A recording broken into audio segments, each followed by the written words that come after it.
Hello everybody, my name is Alex Shrednoslak and I'm a film critic at FilmBook. Today, I'll be reviewing the 2020 horror thriller Nocturne. Nocturne was written and directed by Zoo Quirk. The film stars Sydney Sweeney, Madison Eisman, Jacques Coleman, and Ivan Shaw. This film is about a pair of twin sisters in high school who are both piano players. This film focuses on one of the sisters, Juliet, played by Sweeney. Her sister Vivian is looked upon highly by their family, colleagues, and even friends. Juliet can't help feel envious to her sister's good fortunes. However, she stumbles across a music book from a student who recently committed suicide, and a lot of strange events soon follow. This is a film that's coming out on Amazon Prime. It's actually coming out of the Blumhouse name, but more interestingly, it's coming out of the Blumhouse TV division. I don't know if Blumhouse is trying to get into the made-for-TV movie game, and this could potentially be the beginning of that. Not that that's important or anything, but I just thought it was interesting when I saw that credit come up. This is the first horror movie I've watched in a while. I know I recently reviewed Alone, but I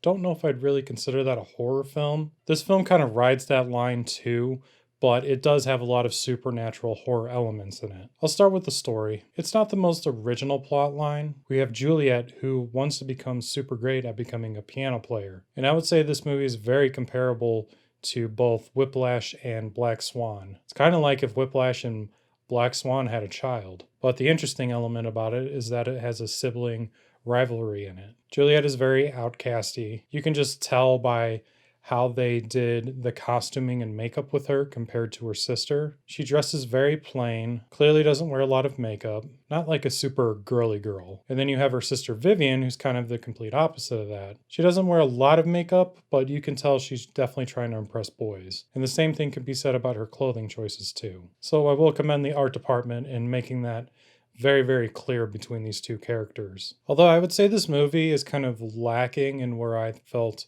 Black Swan was really great. I mean, it's really hard to compare the two films because this is the first feature directed by Zoo Quirk versus, you have an experienced director, Darren Aronofsky, who's directing Black Swan. But I felt the story was very, very tame as far as both the horror elements of it and kind of just the whole anxiety factor with this character. This character does suffer from anxiety, and you can definitely tell that, everything that's happening in her life is very, very stressful and it affects her. I just would have liked to have that psychological element just be taken a little bit further than it was. And I mean, sort of like a more darker approach. I'm definitely somebody who gets trapped in their mind a lot when they're stressed out or feeling anxious.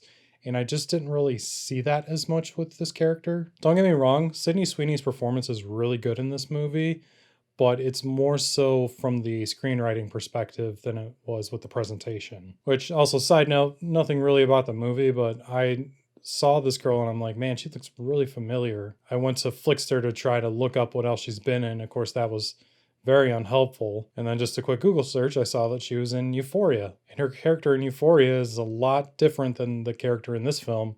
So it's good to see that she definitely has a lot of range. So that is an element that I would say is very, very positive with this movie. The performances definitely help make it very, very watchable. The other performances were very good as well, but this movie mainly focuses on Sweeney's character. So she's definitely got a lot riding on her, to say the least. And she does a great job. One other positive thing that I will say about this is that this movie doesn't have a ton of jump scares in it. And nobody's really talking about that as far as critical or audience reviews. And I wanted to make sure to mention that because instead of taking the jump scare approach, they try to create a creepy atmosphere. Which, given with the story and all of that, they definitely did what they could as far as the atmosphere. But going into a negative, there just wasn't a lot of horror things going on. Like, there were some, definitely, but it's just like with the anxiety factor in this movie, I just wish it would have been taken a little bit further than it was. But I will say, for a first feature, I mean, technically all the filmmaking's really good, the cinematography is really great, I felt the direction was really good. I feel like Quirk is definitely very promising as a filmmaker for the future. This movie's definitely a great first feature. I just don't think it's going to be a very memorable movie beyond that. So I'm going to rate Nocturne a 7 out of 10. If you've been looking for some new horror movies to watch with, Halloween coming up, this is definitely one you should check out. It's a really good one-and-doner. I don't know if this movie has a ton of rewatchability. The ending is definitely ambiguous, to say the least, so it can leave you thinking. But with those kinds of movies, I wish that there were more puzzle pieces to put together from start to finish. And at least for me, this movie can be very, very surface level at times. And that brings us to the conclusion of my review for Nocturne. I'd like to thank you all for watching. You can see more of my reviews on the FilmBook website. That's film-book.com. Just search for Alex Shrednoslak. You can also see other reviews and videos on my YouTube channel, link in the description. If you enjoyed this video, be sure to hit the like button, subscribe to our channel, and hit the bell icon so that we are notified as soon as new reviews are published. If you agreed or disagreed with my review, definitely leave me a comment down in the comments section below. Please also consider becoming a member on our Patreon, link also in the description. Your support helps us create more engaging content. Thank you all so much for watching, and I'll see you on the next one. Later.